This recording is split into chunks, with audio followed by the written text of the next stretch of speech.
Hi mga lang, so welcome to our another mini-series vlog part 4.2. So after namin naglatry ni Dad mga langs no, doon sa may strawberry farm, nag-commute na naman kami pabalik ng Baguio City. And of course, another destination na naman ang aming pinuntahan. And so for today's video mga langs no, andito tayo ngayon sa Ililikha Artist Village. Wow! So very enticing place yun ni dinhi mga langs no. Akalain mong para ka lang pumasok sa balete at ito na yung bungad sa'yo.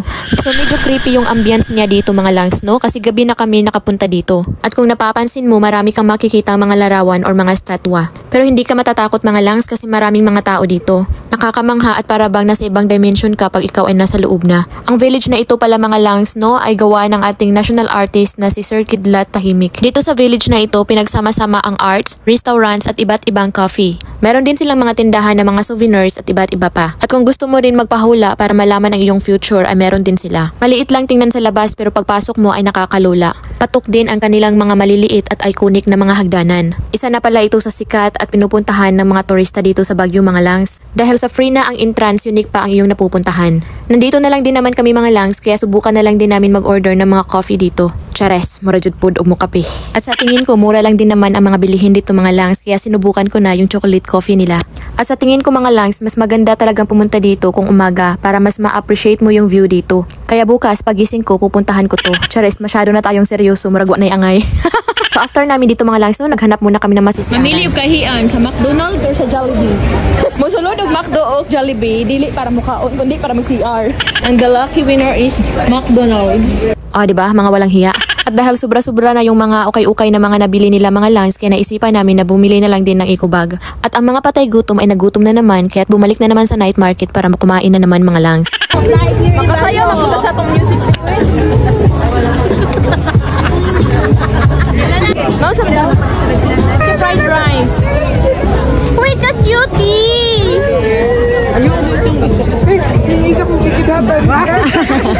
Diba? Napaglipasan na naman ang gutom. At sa dami ng pagpipilian, dito na kami sa Korean street foods mga langs. Minsan din naman kaming kinain ng Korea, ng sistemang Korea. Pero pagkataasa po sa pila mga langs, oy, ginoo ko, nang gawas akong barikus din he. Pero sige na lang, kaya nag-heart-heart na gyud pud akong mataani mga langs. Diba? Hayaan nyo na, minsan lang tayo nasa Korea.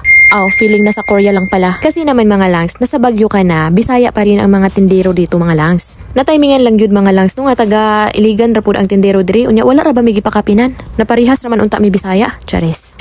At dahil last night na namin dito sa Baguio mga langs, no, kaya sinulit na rin namin dito sa night market. Hindi talaga kami kumain sa ibang restaurants mga langs, no, kasi napagsabutan na namin dito lang kami magpanihapon.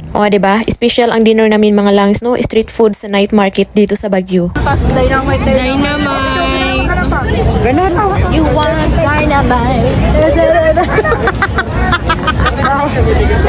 Diba? Wadjoy pagka-expire ang energy aning bata. At pagkatapos nag-street foods mga langs, no, bumalik na naman kami sa ukay-ukayan para namili na naman sila. At syempre, walang katapos ang baktas hantod sa pag-uli. Man, isagi ka ng libur, uy. Nawala ka siya sa bahagba. Murag kulter. Gani. Murag libur. Okay, is life. Diba? Nagoy gipangluthan ani.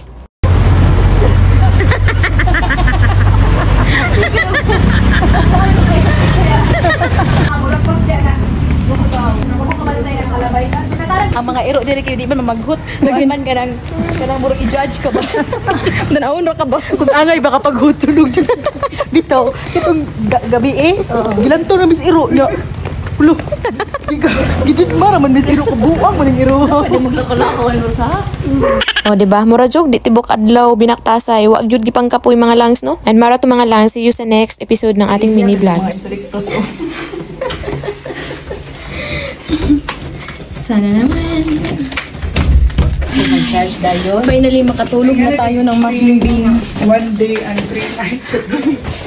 Finally, makatulog na tayo sa ating bed.